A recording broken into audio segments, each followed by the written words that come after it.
होली से पहले आने वाली आमल की एकादशी का विशेष महत्व माना गया है और इस दिन आंवला के पेड़ का पूजन किया जाता है। हिंदू पंचांग के अनुसार हर माह 2 और साल में कुल 24 एकादशी व्रत आते हैं। प्रत्येक एकादशी का अपना एक विशेष महत्व है और कहते हैं कि एकादशी का व्रत करने से जातकों को मृत्यु के बाद मोक्ष की प्राप्ति होती है। फाल्गुन माह के शुक्ल पक्ष की एकादशी तिथि को आमल की एकादशी के नाम से जाना जाता है। कुछ जगह इसे आंवला एकादशी या रंग भरी एकादशी भी कहा जाता है। इस दिन भगवान विष्णु के साथ आंवले के पेड़ की पूजा करने का विधान है। धार्मिक मान्यताओं के अनुसार आंवला के पेड़ में भगवान विष्णु का वास होता है। पूजन विधि: आंवला की एकादशी के दिन ब्रह्म मुहूर्त में उठकर स्नान आदि से निवृत्त होने के बाद भगवान विष्णु के समक्ष व्रत का संकल्प लें। आंवले के पेड़ के नीचे भगवान विष्णु की तस्वीर एक चौकी पर स्थापित करें और उनकी विधिवत पूजा करें। श्री विष्णु को रोली, चंदन, अक्षत, फूल, धूप और नैवेद्य अर्पित करें। घी का दीपक जलाएं। इसके बाद भगवान विष्णु को आंवला अर्पित करें। इसके बाद आंवला एकादशी व्रत कथा पढ़े या सुने और आरती करें। द्वादशी को स्नान और पूजन के बाद किसी ब्राह्मण को भोजन कराए और उसे सामर्थ्य के अनुसार दान दे। आंवला की एकादशी की कथा: पौराणिक कथा के अनुसार भगवान विष्णु के नाभि से ब्रह्मा जी की उत्पत्ति हुई। उत्पन्न होने के बाद ब्रह्मा जी के मन में जिज्ञासा हुई कि वह कौन है, उनकी उत्पत्ति कैसे हुई। इस प्रश्न का उत्तर जानने के लिए ब्रह्मा जी पर ब्रह्म की तपस्या करने लगे। ब्रह्मा जी की तपस्या से प्रसन्न होकर भगवान विष्णु जी ने ब्रह्मा जी को दर्शन दिए। विष्णु जी को सामने देखते ही ब्रह्मा जी की आंखों से आंसुओं की धारा बहने लगी। ब्रह्मा जी के आंसू भगवान विष्णु के चरणों पर गिरने लगे और उनके आंसुओं से आम्रखी यानी आंवले का वृक्ष उत्पन्न हुआ। भगवान विष्णु ने ब्रह्मा जी से कहा कि आपके आंसुओं से उत्पन्न आंवले का वृक्ष और फल मुझे अति प्रिय रहेगा। जो भी आंवले की एकादशी के दिन आंवले के वृक्ष की पूजा करेगा उसके सारे पाप समाप्त हो जाएंगे और व्यक्ति मोक्ष प्राप्ति का अधिकार होगा। तभी से आंवले की एकादशी के दिन आंवले के पेड़ की पूजा की जाती है। साथ ही इस दिन आंवला भगवान विष्णु को अर्पित किया जाता है। इतना ही नहीं, इस दिन खुद भी आंवले ग्रहण करना बेहद ही फलदायी होता है। आंवले की एकादशी की कथा के इस संदर्भ में एक राजा की कथा का उल्लेख किया गया है जो पूर्व जन्म में एक शिकारी था। एक बार आंवले की एकादशी के दिन जब सभी लोग मंदिर में एकादशी व्रत करके भजन और पूजन कर रहे थे, तब मंदिर में चोरी के उद्देश्य से वह मंदिर के बाहर छुपकर बैठा रहा। मंदिर में चल रही पूजा अर्चना देखते हुए वह लोगों के जाने का इंतजार कर रहा था। अगले दिन सुबह हो जाने पर शिकारी घर चला गया। इस तरह अनजाने में शिकारी से आंवले की एकादशी का व्रत हो गया। कुछ समय बाद शिकारी की मृत्यु हुई और उसका जन्म राज परिवार में हुआ। एक आदमी अपनी नई नवेली पत्नी को लाने अपने ससुराल जा रहा था। बैलगाड़ी में सवार होकर वह गुनगुनाता हुआ आगे बढ़ते जा रहा था। गांव की कच्ची सड़क पर बैलगाड़ी बड़ी तेजी से आगे निकलती जा रही थी। रास्ते के एक किनारे एक गाय और उसका बछड़ा पानी पी रहा था। बछड़ा बहुत चंचल था, इधर उधर कुदक रहा था। अचानक से बछड़ा का पैर फिसला और वह कीचड़ में जा गिरा। गैया माता ने उसे निकालने की बहुत कोशिश की पर वह निकालने में असमर्थ रही। रास्ते में बैलगाड़ी को जाते देखा तो वह दौड़ी चली आई और बैलगाड़ी में सवार आदमी से सहायता मांगी। मुझ पर दया करो, मेरे बछड़े को इस दलदल से निकाल दो, नहीं तो वह डूबकर मर जाएगा। दया करो, उसे निकालो। पर उस आदमी ने कहा कि मैं अगर तुम्हारे बछड़े को निकालने दलदल में जाऊं तो क्या मेरा ये नया कपड़ा गंदा नहीं हो जाएगा? मेरी बीबी मुझको देख के क्या कहेगी कि ऐसे हाल में मैं आया हूँ उसको लेने, इसलिए मैं तुम्हारे बछड़े को निकाल नहीं सकता। गैया माता ने उस आदमी से बहुत प्रार्थना की कि निकाल लो मेरे बछड़े को, लेकिन उस आदमी ने एक ना सुनी। इधर अपने बछड़े को तड़पते देख गैया माता को क्रोध आया और उसने उस आदमी को श्राप दे दिया कि तुम 8 पहर बाद गधा बन जाओगे। वह आदमी डर गया, गैया के बछड़ा को बचाना चाहा, लेकिन तब तक बहुत देर हो गई थी। गैया का बछड़ा अपना दम तोड़ दिया था। वो आदमी जैसे तैसे अपना ससुराल पहुंचा और अपने बीबी को चलने को कहा। ससुर ने प्रार्थना की कि आप आज रह जाइए, कल चले जाइएगा। इतने दिनों के बाद तो आए हैं आप, एक दिन तो ठहर कर जाइए। पर दामाद ने एक बात न मानी। उसने अपनी बीबी को सारा बात बताई। सारी बात सुनकर बीबी अपने पति के साथ अपने ससुराल चल दी। 8 पहर होने के बाद उसका पति गधा बन जाता है। वे दोनों कुछ दिन तक घर में ही रहते हैं। घर का जमा पूंजी खत्म हो जाता है। अंत में पत्नी बोलती है कि हमें काम पर निकलना होगा, वरना हम बिन खाए मर जाएंगे। उसके पति ने कहा ठीक है, कल ही हम काम ढूंढने जाएंगे। अगले सुबह दोनों काम ढूंढने के लिए घर से बाहर निकलते हैं। आगे आगे बीबी और पीछे पीछे गधा। काम ढूंढते ढूंढते वे लोग एक सेठ के पास पहुंच जाते हैं। उसकी बीबी सेठ से काम मांगती है कि बाबू मुझे कुछ काम दे दो। तो सेठ ने कहा हाँ, मेरे खेत में कुछ अनाज की बोरियां रखी हुई है, तुम उसे उठाकर मेरे घर तक पहुंचा दो। पत्नी ने उस बोरी को उठाकर अपने पेट में लाद लिया और सेठ के घर की तरफ चल दी। यह देख सेठ को बहुत ही आश्चर्य हुआ। सेठ ने उस महिला से पूछा कि ये गधा के रहते हुए तुम ये बोझ अपने पीठ पर क्यों लादी हो? पत्नी कहती है कि ये गधा नहीं है, यह मेरा पति है। एक गैया माता ने उसे श्राप दे दिया, जिसके कारण मेरा पति आज गधा बन गया है। सेठ को उन पर बहुत तरस आई और उन्होंने अपने नगर के विद्वानों से सलाह मशवरा लिया। उन्होंने कहा कि अगर कोई व्यक्ति जो 101 एकादशी का व्रत किया हो, वह अगर अपना पुण्य का फल इसे दे दे तो उसका श्राप खत्म हो जाएगा। दोनों पति पत्नी पूरे नगर में उस व्यक्ति को तलाशने लगे जो 101 ग्यारस का व्रत किया हो। सुबह से शाम हो गई, पर वैसा व्यक्ति मिला नहीं। जब ये लोग निराश होकर घर वापस आ रहे थे, तब रास्ते में उन्होंने एक बुढ़िया को देखा। बुढ़िया से पत्नी ने सारी बात बताई। बुढ़िया को उन पर बहुत दया आई। उसने उन्हें 100 एकादशी का पुण्य का फल दे दिया, पर उसने एक एकादशी का पुण्य का फल अपने लिए रख लिया कि उसे मोक्ष प्राप्त हो सके। 100 एकादशी का पुण्य का फल प्राप्त कर गधा अपने असली रूप में आ गया, लेकिन उसका चेहरा जैसा का तैसा रहा। यहाँ से इसका उपाय पूछने पर उसने 11 का व्रत करने का सलाह दी। साथ ही साथ उसका व्रत विधि भी बताई। घर पहुंचकर दोनों पति पत्नी ने 11 का व्रत किया, जिसके परिणाम स्वरूप पति का चेहरा सामान्य हो गया। तो बोलो 11 माता की जय। 11 माता की कृपा से उनका घर धन धान्य से भर गया। हे 11 माता, जैसे आपने इन पर कृपा बरसाई, वैसे ही आप अपने भक्तों पर कृपा बनाए रखना।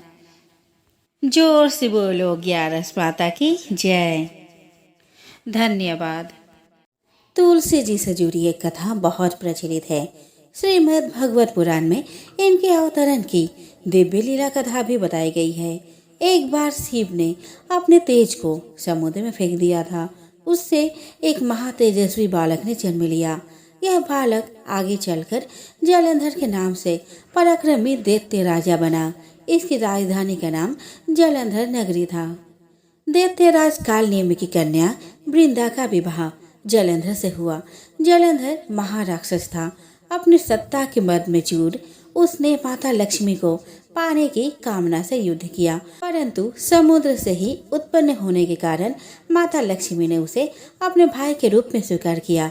वहां से पराजित होकर वह देवी पार्वती को पाने की लालसा में कैलाश पर्वत पर गया। भगवान शिव का ही रूप धरकर माता पार्वती के समीप गया, परंतु माँ ने अपने योग बल से उसे तुरंत पहचान लिया और वहां से अंतर्ध्यान हो गई। देवी पार्वती ने क्रुद्ध होकर सारा वृतांत भगवान विष्णु को सुनाया। जलंधर की पत्नी वृंदा अत्यंत प्रतिव्रता स्त्री थी। उसी के प्रतिव्रत धर्म की शक्ति के कारण जलंधर को न मारा जा सकता था और न ही पराजित किया जा सकता था। इसीलिए जलंधर का नाश करने के लिए वृंदा के प्रतिव्रत धर्म को भंग करना बहुत जरूरी था। इसी कारण भगवान विष्णु ऋषि का वेश धारण कर वन में जा पहुँचे, जहाँ वृंदा अकेले भ्रमण कर रही थी। भगवान के साथ 2 मायावी राक्षस भी थे, जिन्हें देखकर वृंदा भयभीत हो गई। ऋषि ने वृंदा के सामने पल भर में ही दोनों को भस्म कर दिया।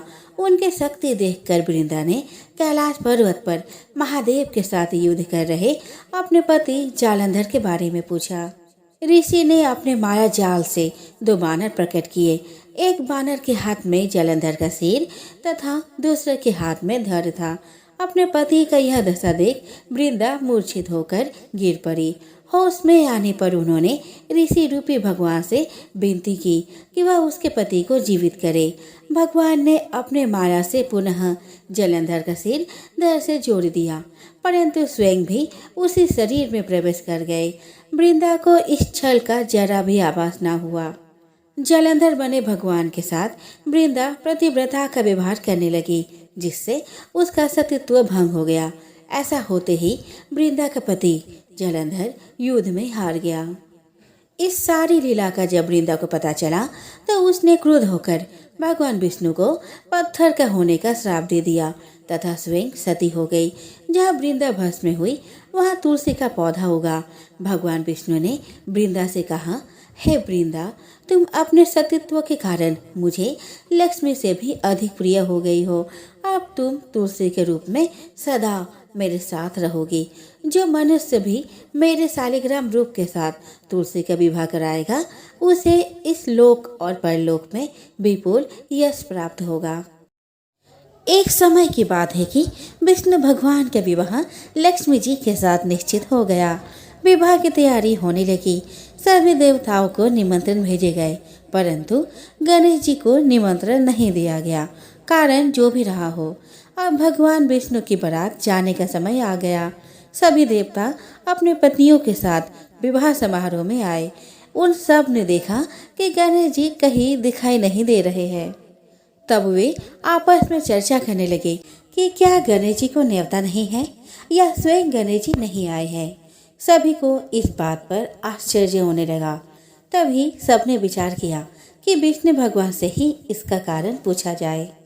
विष्णु भगवान से पूछने पर उन्होंने कहा कि हमने गणेश जी के पिता भोलेनाथ महादेव को न्योता भेजा है।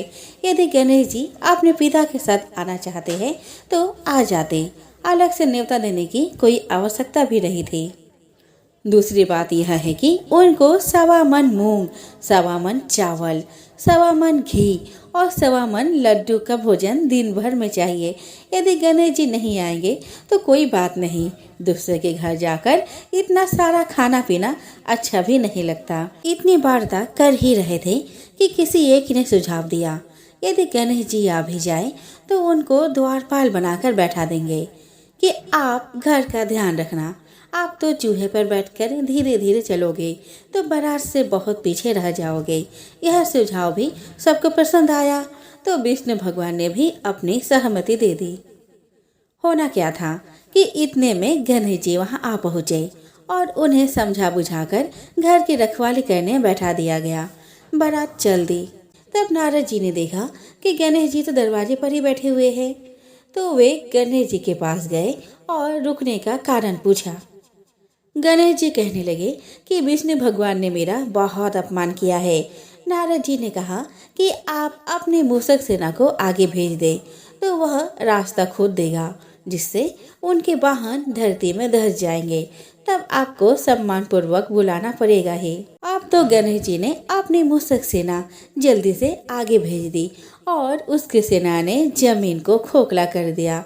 जब बारात वहां से निकली तो रथों के पहिए धरती में धंस गए।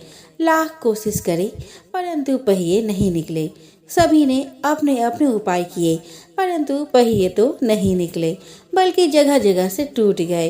किसी की समझ में नहीं आ रहा था कि अब क्या किया जाए। तब तो नारद जी ने कहा, आप लोगों ने गणेश जी का अपमान करके अच्छा नहीं किया। यदि उन्हें मनाकर लाया जाए तो आपका कार्य सिद्ध हो सकता है और यह संकट टल सकता है। शंकर भगवान ने अपने दूत नंदी को भेजा और वे गणेश जी को लेकर आए। गणेश जी का आदर सम्मान के साथ पूजन किया। तब कहीं रथ के पहिए निकले। अब रथ के पहिए निकल तो गए, परंतु वे टूट फूट गए, तो उन्हें सुधारे कौन। पास के खेत में एक हाथी काम कर रहा था। उसे बुलाया गया।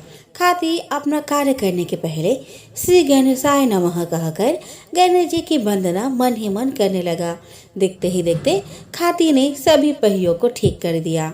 तब हाथी कहने लगा कि हे देवताओं, आपने सर्वप्रथम गणेश जी को नहीं मनाया होगा और ना ही उनकी पूजा की होगी, इसलिए तो आपके साथ यह संकट आया है। हम तो मूर्ख अज्ञानी हैं, फिर भी पहले गणेश जी को पूजते हैं, उनका ध्यान करते हैं। आप लोग तो देवता गण हैं, फिर भी आप गणेश जी को कैसे भूल गए। अब आप लोग भगवान श्री गणेश जी की जय बोल कर जाए तो आपके सब काम बन जाएंगे और कोई संकट भी नहीं आएगा। ऐसा कहते हैं कि बारात वहां से चल दी और विष्णु भगवान का लक्ष्मी जी के साथ विवाह संपन्न करा के सभी सकुशल घर लौट आए। गणेश जी, जैसे आपने विष्णु जी के काम सिद्ध किए, वैसे सबका करना। एक बार की बात है, राजा बलि खोज निकाला और उनके छिपने का कारण जानकर उन्हें काल का महत्व बताया, साथ ही उन्हें तत्व ज्ञान का बोध कराया। तभी राजा बलि के शरीर से एक दिव्य रूपात्मा स्त्री निकली। उसे देखकर इंद्र ने पूछा, दैत्यराज, यह स्त्री कौन है? देवी, मानुषी अथवा असुरी लक्ष्मी आदि। इंद्र बोले, देवी, आप इतने समय से राजा बलि के पास है, लेकिन ऐसा क्या कारण है कि आप इन्हें छोड़कर मेरी ओर आ रही है? लक्ष्मी जी बोली, देवेंद्र, मुझे मेरे स्थान से कोई भी हटा या डिगा नहीं सकता है। मैं सभी के पास काल के अनुसार आती जाती रहती हूँ। जैसा काल का प्रभाव होता है, मैं उतने ही समय तक उसके पास रहती हूँ, अर्थात मैं समय के अनुसार एक को छोड़कर दूसरे के पास निवास करती हूँ। इंद्र बोले, देवी, आप असुरों के यहाँ निवास क्यों नहीं करती? लक्ष्मी जी बोली, देवेंद्र, मेरा निवास वही होता है जहाँ सत्य हो, धर्म के अनुसार कार्य होते हो, व्रत और दान देने का कार्य होते हो। लेकिन असुर भ्रष्ट हो रहे हैं।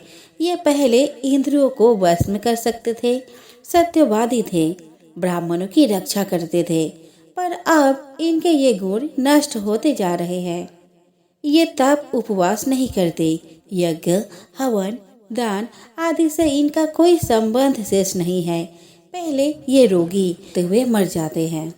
ये अपने बच्चों का लालन पालन करना भूलते जा रहे हैं। इनमें आपसी भाईचारा समाप्त हो गया है। लूट खसोट, हत्या, व्यभिचार, कलह, स्त्रियों की पतिव्रता नष्ट करना ही इनका धर्म हो गया है। सूर्योदय होने के बाद तक सोने के कारण स्नान ध्यान से ये विमुख होते जा रहे हैं। इसीलिए मेरा मन इनसे उठ गया है।